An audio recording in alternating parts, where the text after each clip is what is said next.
Anthropology तो divided है physical anthropology और कल्चरल एंथ्रोपोलॉजी में। फिजिकल एंथ्रोपोलॉजी फर्दर डिवाइडेड है human ecology, biometry and genetics. Okay, ये कुछ चीज़ें हैं। अब आने वाले लेक्चर में मैं थोड़ा सा भी आपको मीनिंग और स्कोप और डेवलपमेंट ऑफ एंथ्रोपोलॉजी बता सकती हूँ। और समझ लेते हैं एंथ्रोपोलॉजी का मतलब क्या है। एंथ्रोपोलॉजी का मतलब है कि हम ह्यूमन काइंड को होलिस्टिक वे में पढ़ रहे हैं इन टाइम एंड स्पेस। तो जब ह्यूमन बींग इवॉल्व हुए एक सिंगल ऑर्गेनिज्म से लेकर जब वो ह्यूमन बींग्स बने और आज तक उसको हम समझते हैं। तो एंथ्रोपोलॉजी बेसिकली हर एक वो एस्पेक्ट पढ़ता है जिस पे ह्यूमन काइंड इन्वॉल्व है, उससे रिलेटेड हर एक चीज़ पे इंटरेस्ट है एंथ्रोपोलॉजिस्ट को। तो हम कह सकते हैं कि एंथ्रोपोलॉजी में हम बायोलॉजिकल एवोल्यूशन और कल्चरल एवोल्यूशन दोनों पढ़ते हैं। तो recipe of science and it's arts in equal proportion, it derived into Greek terms, that is anthropos, human beings, and studies origin and development nature of human species. So the study of anthropology weaves together the finding of both the things. ठीक है, तो हम इस primate से ऐसे कैसे बने, तो हमने ये कैसे लेके आया, तो हमारे एक्सप्रेशन कैसे चेंज हुए, हम कल्चरली कैसे इवॉल्व हुए। ठीक है, so this is evolution of human species, Charles Darwin, और जो कि हर्बर्ट स्पेंसर ने बताया और लिया, और फिर उन्होंने बताया कि इसी तरीके से हमारा कल्चर भी डेवलप्ड हुआ।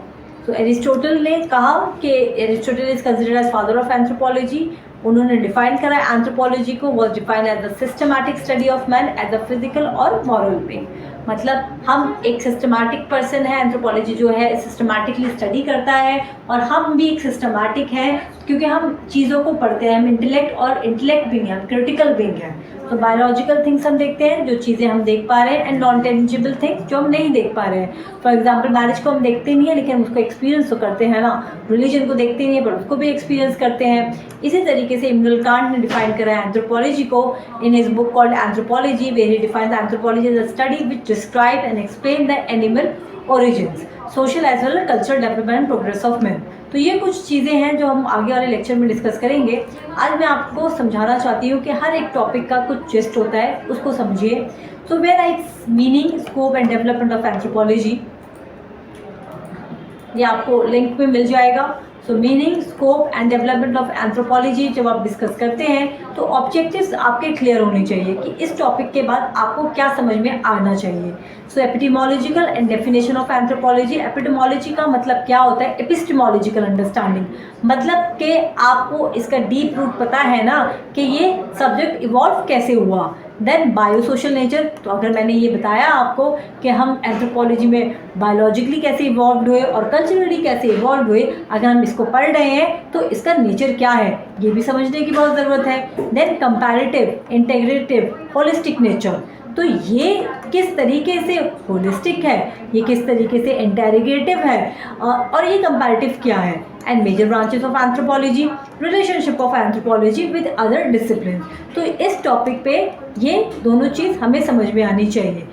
लेकिन ये इसके दूसरा टॉपिक भी है जहाँ पे हम रिलेशनशिप बहुत ब्रॉडली समझते हैं। कुछ थिंकर्स हम समझेंगे जिन्होंने एंथ्रोपोलॉजी को स्टार्टिंग में रिफ्लेक्ट करा, like Herodotus, Protagoras, Socrates, Plato, Aristotle, Darwin, Spencer and others. और ये बहुत इंपॉर्टेंट पार्ट है।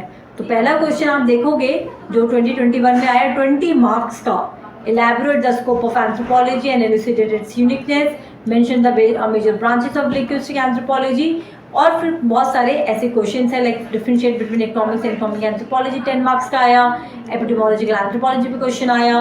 तो ये कुछ चीज़ें हैं जो मुझे बोला कि आप एक बार दोबारा से इसको डिस्कस करें, तो मैंने ये डिस्कस किया है, इसको दोबारा से आप देखिए। तो 1.1 का आपको मीनिंग समझ में आना चाहिए। मीनिंग बहुत सिंपल है कि यहाँ पे हम डाइवर्स वे में दोनों चीज़ों को स्टडी करते हैं। नेचर क्या है एंथ्रोपोलॉजी का, स्कोप क्या है, और इसके और क्या डेफिनेशंस हैं। तो ये चीज़ कुछ है जो हमें समझनी है।